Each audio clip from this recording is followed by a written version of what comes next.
Welcome to the Love Life Podcast, hosted by Jack and Sheila Harper. This podcast is about love and passion for life. Save One was founded by Jack and Sheila in the year 2000 to help men, women, and families recover after abortion. The Harpers have a real passion to see lives be healthy and flourish so that those lives have a lasting impact on the earth. Join us for the next few minutes as we talk about the subjects that impact our lives and how we can together find and keep better spiritual, emotional, and mental health by loving life. Here's Jack and Sheila. Hey, everybody. Welcome to the Love Life Podcast. I am so excited. I know I say that every time, but we've already been talking with this guy right here, and he has made us all just crack up laughing, and I know you're going to love him as much as we do. We have the renowned Kirk Walden in the podcast studio Wow, today. I have not been described as renowned before. Renowned. That's a new adjective just for you. I could give a lot of descriptions I've heard about me, but renowned is not one of them. So this is the first. I'm excited to be here. Well, we are thrilled. I know that you are a busy man. Every time I turn on social media, it's like, oh, I'm in Tampa, and then I'm in San Diego, and then I'm in, wherever. You go everywhere. I do. If you don't know who Kirk Walden is, he is one of the premier speakers in all of the pro-life movement. That's why we are so honored that he's with us today. Seriously, you are. I'm thrilled. I'm one of the oldest. So that gives you at least experience. That's one thing I'm excited about. That's right. I'm very busy. You're right. I had to take the dog out this morning. I live near here, as you know. And when Aubie goes down the coast, we've got a ditch on our yard. And that's the coast? That's the coast. We either go up the coast or down the coast. He chooses, and he goes and stands out on Pride Rock and sniffs. And today it was like 15 minutes, so it was a busy day. Yeah, it wasn't real warm outside this morning. But we hung in there. He got his sniffing in and everything else that he does. And That's right. I am a busy guy. That's you are right about that. Well, I'm glad that your little puppy dog let you come in here today. He's not wonderful. Not happy right now. I can promise you that. You know, one thing I appreciate about you. I love being in the South. This is great. Yes. One thing I appreciate about you is the fact that you are a man's voice in the life issue. And that's rare. There are some men speakers. Yeah, it's growing. One of them. Yes, but he's great. It's like men are getting their voice and recognizing we can speak to this issue. Yeah. And we are welcome to speak to this issue. I love it. That's one thing I appreciate about you. I want to tell people about all that you have done. So can I just brag on you for a minute? Okay. Okay. He has worked with the pregnancy help centers, pregnancy resource centers. You're probably familiar with them. For 35 years, 10 years of those 35 years, you were the CEO of a pregnancy center. That's rare in this world. But then for the last 25 years, you have been a coach to the pregnancy centers and others, an encourager, a confidant, and a development specialist. And this amazes me. Kirk has raised over $75 million for pregnancy centers. Can you just come and work for Save One exclusively? Just keep you all to ourselves. Well, let's clarify. I've been a part of it because, when you go to an event and these people put together an amazing event, some nights, all I have to do is keep from falling off the stage. That's really all you have to do. There's the card. They are. So it's good to be a part of that. It's been a lot of fun. Well, that is amazing. That's a lot of miles. That's a lot of speaking. That's a lot of caffeine. Yes. I know. And I'm just so thrilled that you are in this space because you're making a difference. And what you say is so powerful. You spoke at our summit a few years ago. And you and Jen. It was so entertaining, but was so meaty. It was like people loved it and they learned so much and were entertained. And it's like you just do a really good job.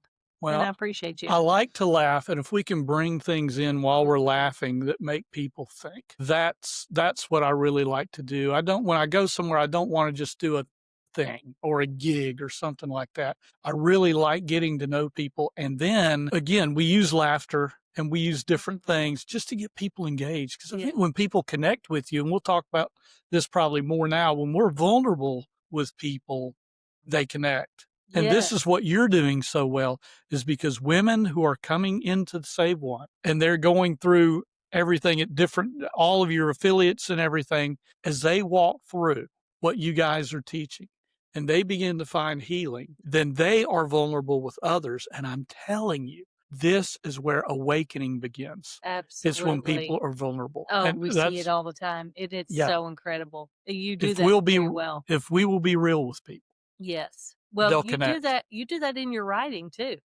I try to. He's a great writer. You can catch his writing on Substack with his column Coffee with Kirk. You can sign up for that. I absolutely love it. You and Jen have 5 kids and 5 Yep. grandkids, Yes. and you live just down the street from us. Yeah. Kids are That's so 36 great. to 16. That's awesome. I got one who started driving and one who just had his 3rd child. This is what's crazy. He had this child. He texted me. He's in Utah, and he texts me and he goes, "Hey, we're not going to be able to make it to the hospital." Oh, no. He said, "We're going to get the midwife here, but we're not going to be able to get to the hospital." Well, he had to fill up the baby pool and put it in the master bedroom. Oh, That's where they had the baby goodness. right there. He said that was not on my bingo card, but that was their 3rd. But everything Mills. was great. Yeah. Mills is doing that's fine, wonderful. sleeping, doing all he's supposed to do. That was in September. How wonderful. Yeah. So we got old ones, not old ones. I mean, 36 is hardly old, but we've got young ones and everything in between. Well, that's Senior in so high great. school doing that. So you're running the gamut right Oh, now. yeah. That's Yeah. for sure. Well, you just wrote a book, Yep. Jen, Saving Samaria. we I have did. a copy right here. Yep. And I love this. I love the premise of it because you talk about Jesus going into Samaria, and if you know about the Bible history, those people didn't get along. It wasn't like, No. something that they wanted to hang out together. They weren't BFFs or Yeah. anything like that. But you used that as the premise of, We well, did. but you tell us about it. Well, no, You I would mean, know more about it than I. you nailed it. Well, we know what we know about it. Some of it was from Wikipedia, I promise you that. But a lot of it was from the Bible. But that's kind of important to have in this book. That's true. But Jesus walked into the most divisive cultural divide of his time, most contentious ever. And you're right, they didn't speak to each other. Jews went around Samaria, all those things. He leveraged that conflict to build the foundation for his church, teach us what it was going to be like. Yeah. And he planted the seeds of awakening in Samaria. So Samaria, this forgotten land, these Jews who had left the Jewish faith and created their own kind of quasi faith, end up being a safe haven for the church. First persecution of the church, where the Christians run, a bunch of them go to Samaria. Philip goes there, revival breaks out. Peter and John have to go there and say, what in the world is going on here? They're baptizing people like crazy. So great. And Samaria, if we get to the 9th chapter of Acts, becomes one of those places that's named as one of the key homes of a thriving church. And Jesus took this place from nothing. And I think, you know what? We live in a Samaria like that today. Yes. Our nation is a Samaria, and all around the world we find Samarias where we've kind of ditched the scriptures. We've created our own priesthoods and things that we follow and drawn them into our faith. And we can step into Samaria today. And we call it 7 Jesus strategies for healing a broken culture. And I believe that anybody, and speaking specifically to those who are healing from abortion or have been healed from abortion that we deal with here at Save One, but speaking specifically to you, you can be part of Saving Samaria. You can plant the seeds of revival in our culture today, of awakening. And I'm like, that's what this is about. Anybody can be a part of this, these 7 strategies. Even I can adopt these in my world around me. So we're excited about it. It's been fun. It was a 4-year journey. And that's so great. It was either going to break up our marriage or bring it closer together, because writing with your bride is a challenge because she's so different. I mean, she's detailed. She's like, no, this isn't good. This isn't good. I'm like, it's the best I've got. And yet she took me to new places, and her stories are in here. My stories are in there. Right. And we had a blast when all was said and done. Oh, that's so good. So it was great. It's We're like still married. You were sitting in the room when me and Jack have tried to write together. Yeah, so I get it. But the neat thing about it is, and you and Jack are different and me and Jen are different, but God uses both of those things. And I had to hit a place where I said, okay, God, she's not wrong. She's got a strength that I don't have. I'm just not recognizing it right this minute. But when I did, it really grew our bond. We're loving this as we put it out. Oh, I love it. I love it's pretty special when you produce something with your Yeah. spouse. It makes it even more special, Yeah. because you both went into the trenches and you did all the research together and you made it Mhm. and you're still together. Yeah, and, yeah. and it didn't ruin anything. Yeah, one of the things Uh, she would say was, well, let's write together. And I'm like, I really just want to write by myself and you read it. But she was right. We had to write together Oh, to get that's it good. to where we did. That's So good. we're That's pumped. Well, you wrote another book too called Rebuilding a Culture of Life in America. Yeah, The Wall. Tell us a little bit about that. Well, that was in 2013. And really, when I looked at the wall that Nehemiah built way back in the Old Testament, this is the second time we've launched out of something in Scripture and built something for our day to day. And Jen was a big part of that. Her name's not on the book, but she was proofing, she was walking me through it. Oh, that's great. But the thing about the wall is Nehemiah built a wall of hope for the Israelite people. It had been 93 years since they had been released from captivity. And they went back to Jerusalem, but the wall had not been built back. So they had no safety. And Nehemiah, of course, built the wall in 52 days. We all know that. I believe through pregnancy help ministries, whether it's Save One, whether it's pregnancy centers, whether it's maternity homes, we're building a wall of hope where those facing the critical decision of their life can run inside and be safe. And I believe that when that wall is full height, abortion will become unthinkable in our world. And in the book, it was written in 2013, I said, in 10 years, we're going to see abortion become obsolete. Well, we didn't see that. I'm no prophet, but it's interesting. Roe was overturned 10 years later. And so I'm going to say I'm a quasi-semi-prophet. That's right. And I'm trying to get to where I'm a real prophet. So one of these days. But That's funny. Well, I just appreciate you. I appreciate you putting those words out into the earth and allowing us to learn and glean from that. And so thank you for that. Being a man in this movement, I know you didn't just wake up one day and go, you know what, I think I want to get involved in the abortion issue. Yeah, that was. And be hated and screamed at by certain women and get hate emails and no telling what else you've had to endure because you chose to enter into this space. So can you tell us what got you started and what's your story? Well, I didn't chose. That's an interesting thing. It chose you. That's what always, it seems like it always happens that way. But I was sitting in church in 1980 and it was October. It was election year. Our pastor was doing a series of 6 messages on issues that Christians needed to think about before they voted. He didn't tell us who to vote for, but one of them was about the sanctity of life. I was a brand new Christian. I didn't know nothing about nothing. And I just read my Bible through twice that summer as I was trying to. Well, it's funny. When I first came to know the Lord, I opened up a Bible for the first time. I didn't know where to go. I just started in Genesis and got going there because I didn't know anywhere else. You start on page 1, right? Exactly. Everybody says, well, you start with John or you start with Luke or whatever. I don't know. Just well, page if you 1. start in Genesis, if you make it through Leviticus. Yeah. Oh, that was exciting stuff. Yes, I love the stuff. Yeah. Won't go into that. When they start talking about leprosy, that's a joy. And 139 verses in there. We were working on this book and it's not in there, but there are 139 verses on how to deal with leprosy in Leviticus all the way down to plastering walls. It is a blast. But pastor did this message. I'm sitting in the back of the church and it's like the Lord kind of said, hey, that's your calling. This is being the light. Wow. I got involved in the political end for about 10 years. And then the director of our center there in Auburn, Alabama, was leaving our center to go to Birmingham, Alabama to be over a lot of centers. And he invites me to lunch at Chuck's Barbecue, which is where all Southern people go. Sweet tea and Chuck's Barbecue. Yeah. And as I was walking through that door, I was thinking, oh, goodness, he's going to ask me if I'll apply for that job at that pregnancy center. You knew. I knew it. It was and coming. I was trying to think of all the excuses to get out of it. And he asked as a favor to him, as a favor to Bob, who's a dear friend today, and he's still involved in this work too. Oh, that's good. I just put my name in and went through the interviews, and my heart began to grow because I realized I had been praying to be put on the front lines. And the front lines are when you're sitting across from a young couple or a young lady who is making the most challenging decision of her life. And it's the same thing with Save One. We've got people who have made a decision that they regret from months ago, from years ago, and they're like, what do I do with this? Where do I go? This is the front lines. We're on the front lines. It's important what goes on in Washington and state capitals. I really believe that's important, vital, in fact, but there's nothing like sitting across from that Mhm. person who's scared to death. They don't know which way to turn. And they're like, Yes.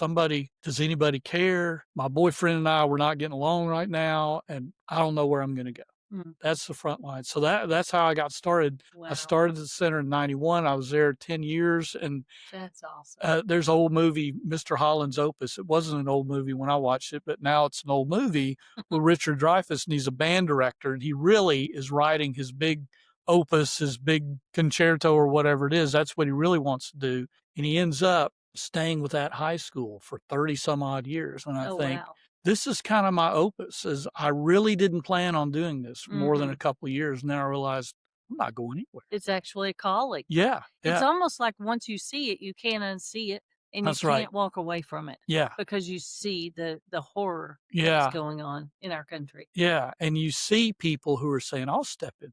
And they're scared to death. I'll step in and I'll give it a try. I'll sit across from somebody who's scared to death. I'll listen to them. And we realize it's not brain surgery that we're doing here. Right. What we're doing is just loving people, having some compassion and saying, Oh, we'll yeah. walk with you. So whatever situation they're in. Yeah, that's good.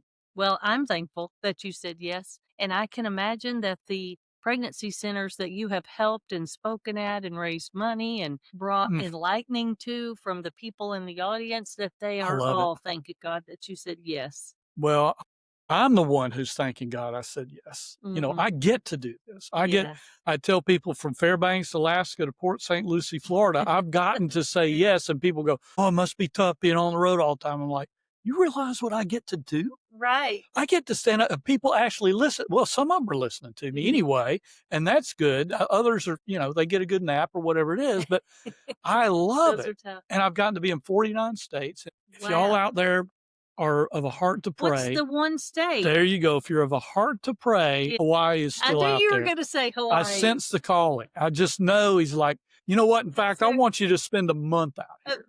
I see somebody has to do it. That's right. Might as well be you and Jim. I'm willing to suffer for the Lord. That's right. Go out there. That's right. I know. Well, we do not have a presence in Hawaii right now. We're all going together. But my assistant, Sonia, you know her, she has volunteered to go and make sure we get a presence in Hawaii. She has a servant's heart. You just know that. I know. She and Christopher, that's right. You and Jack, me and Jen, we will all go together. Yes, that's a great idea. It's just, I love it. Okay, Lord, we're just, here we are, send us, we'll go. Well, I know we talked about your book a little bit. I am so intrigued by this. It is so good. But when we talk about healing a broken culture, can you unpack that a little bit for us?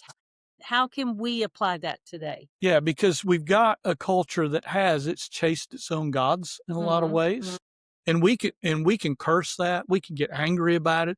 We can talk about how horrible it is that we're following Hollywood in this culture more than we are the scriptures. We can talk about the fact that people will look at the Bible and say, well, I don't believe that anymore.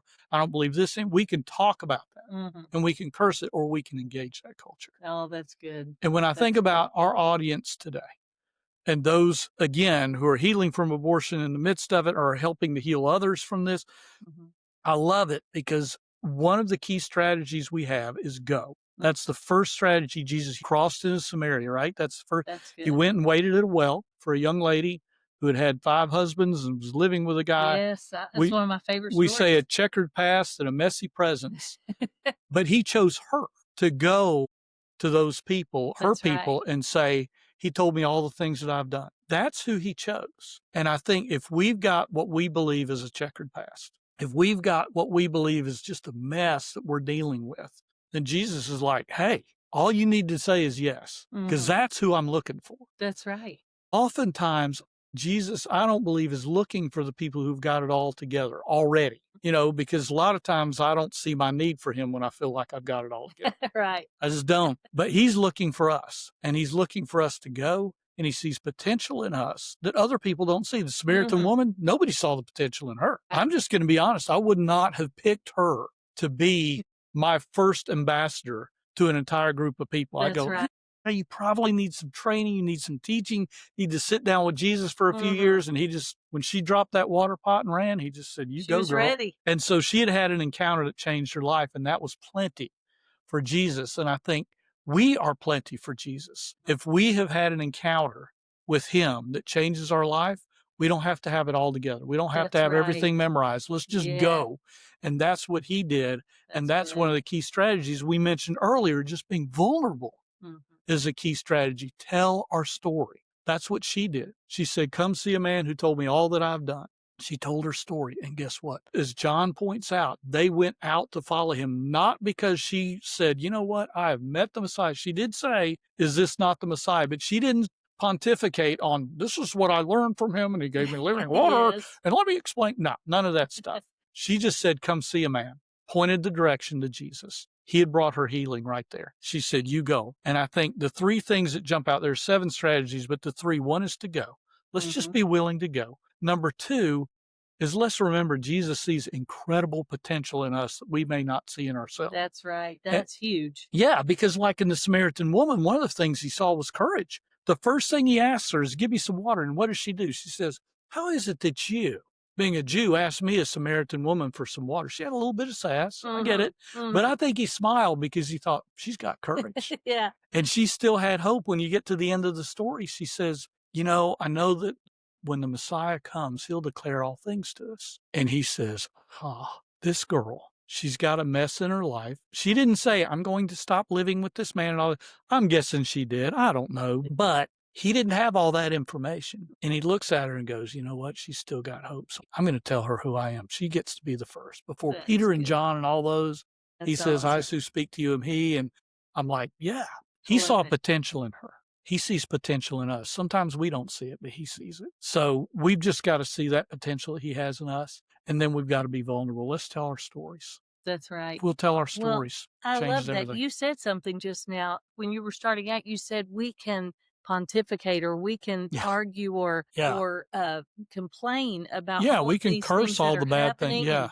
And I feel like the mainstream media and what we see and from others, it's like we're supposed to hate each other. We're supposed to, you know, they're the problem and point the fingers, and it's the Democrats or it's the, you know, whoever it is, whatever group it is that we don't like today. Yeah. But when we start seeing them as children of God, who they were created with the same love and care that all the people that we love were, and who have it going on, you know, in our minds. Yeah, the people I like to hang with, the people that's easy for me. That's right. That's easy for you. But when we start looking at them through those lenses, we can see them as Jesus saw that Samaritan woman. We can see them as worthy of hearing about Jesus, worthy of talking to and just being a friend. If we were to just talk to each other sometimes, I feel like we would find so many things in common. And we would realize we don't have to be enemies. We're not enemies. We just disagree about something or, you know, whatever it is. Yeah. Let's find some middle ground. I love that. Well, I mean, that's what it makes me think. And that's what Jesus did. And it's interesting, when he went into Samaria, not once in his 7 encounters that had to do with Samaria, not once does he ever say, well, Samaritans really missed it on this. But he also doesn't affirm everything that's going on in Samaria. He doesn't say, well, you know, they do this better than we do.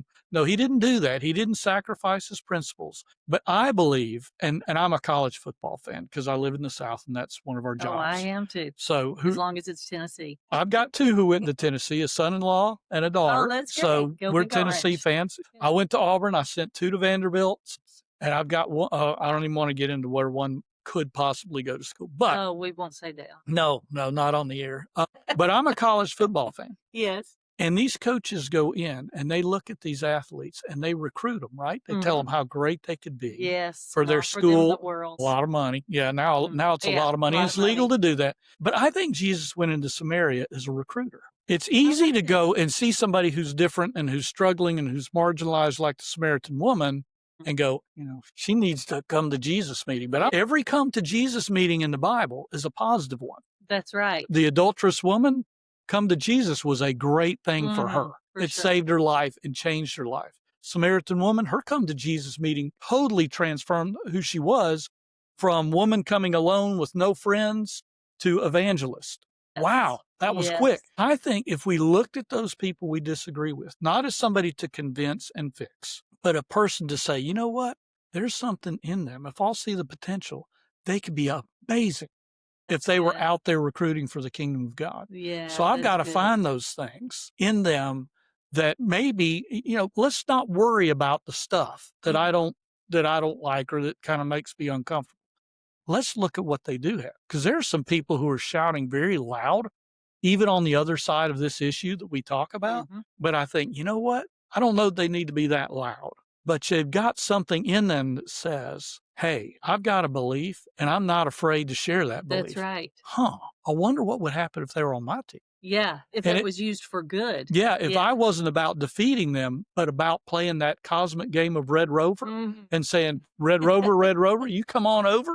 Right. And if we'll hold fast and they join us, man, we've seen that. There's no telling what could happen, what we could change. Yeah, a lot of powerhouses out there who just happen to be on another side right now. That's true. And I'm thinking they got a lot of potential. We could use those people. Yeah. So I think that's how Jesus looked at it when he went into Samaria. And that's why you don't hear him say anything negative about Samaritans. But again, he doesn't lay down his culture, his beliefs. He doesn't lay down what he knows to be true and say, well, let's not talk about that. He doesn't do that. But he finds the potential and he draws them in.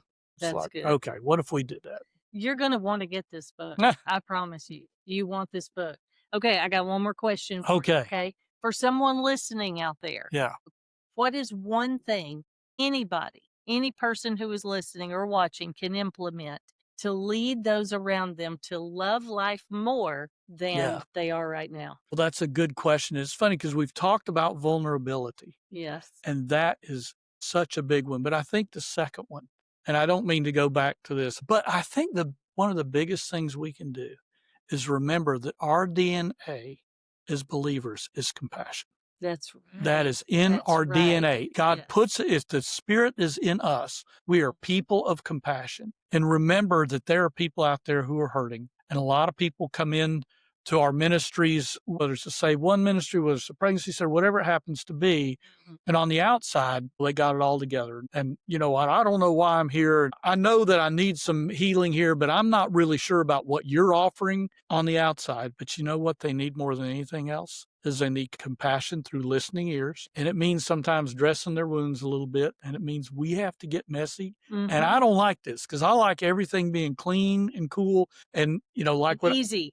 Yes, that's right. When I speak in an event, I'm going to be honest with you, that's easy. That's not a hard thing for me. But when a director calls me and they're struggling and hurting because of something that's the hard stuff. Yeah. But that's what I'm really called to be a person of compassion in all of this because we need it in our ministries and what we do. Because until we get it, and I give it to people who are in these ministries, it's harder for them to give it to somebody else because they're struggling and hurting. So when we do that, if we're people of compassion, remember, compassion is part of my DNA. I want to be that person. And what's strange about that story, when Jesus tells us the Good Samaritan story, in the beginning, the scribe asks him, the teacher of the law or whoever he is, lawyer, whatever they say, depending on your translation, his first question was, how do I gain eternal life? And in the end, Jesus tells the story of the Good Samaritan. Then he gets to the end and he says, go and do the same. Well, the answer to the question is, how do I get eternal life? Is all wrapped up in compassion. And that blows my theology up a little bit because I'm like, makes you think. If I know all the right stuff, but I'm not a person of compassion, I've got a problem. That's good. That's good advice. Some of the best. It's for me. I need to remember that. That's good. I'm bigger on the truth and I got this and I know the stuff than I am the compassion. And I got to be that guy. Yeah, I get that. Well, I could keep talking to you for hours. I have loved this conversation. It's been fun. I'm so glad you were able to come in and be in person in the studio. Yeah, that's wonderful. I went through, and our listeners and watchers need to know this. I made it through the intersection over that way where Old Shackle Island comes into Johnny Cash Parkway. They have been working on that. You took your life into your own hands. I know that. I watched the cones in front of me rattle and fall over and everything. Traffic in Nashville. Construction in Nashville. They have been working on that intersection since just after the resurrection, and it's still not fixed. Going to be done for over a year. Oh my goodness! Well, that's what they say. That's what they say. If they can do it in a year, I'll be happy. Yeah, we'll be surprised. Well, we end every episode with a Love Life tip of the day from our guest, and this is Kirk's Love Life tip of the day. It just goes along with everything what we've been talking about. Saying. It says your story matters. When we are vulnerable about our story, people connect with us. Walls come down and bridges are built. And that goes right along with one of my favorite scriptures in the Bible that we quote all the time at Save One is Revelation 12:11 that says we overcome the enemy.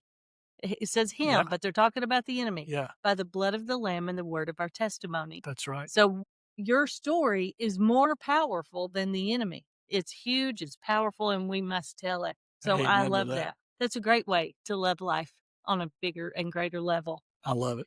But you can connect with Kirk at kirkwalden.substack.com. Yep. Sign up for his, do you put one on daily or weekly? Weekly, every Tuesday morning. Writing. Yep. It's so good. So be sure to do that. You can also follow Kirk on Instagram and Facebook. And thank you so much for being here. Thank you for listening. And please be watching for our next episode, helping you love life on a greater level. Thank you for being a part of our audience today on the Love Life podcast. Please share it with your friends and check back often for the next podcast or subscribe so you don't miss a single episode.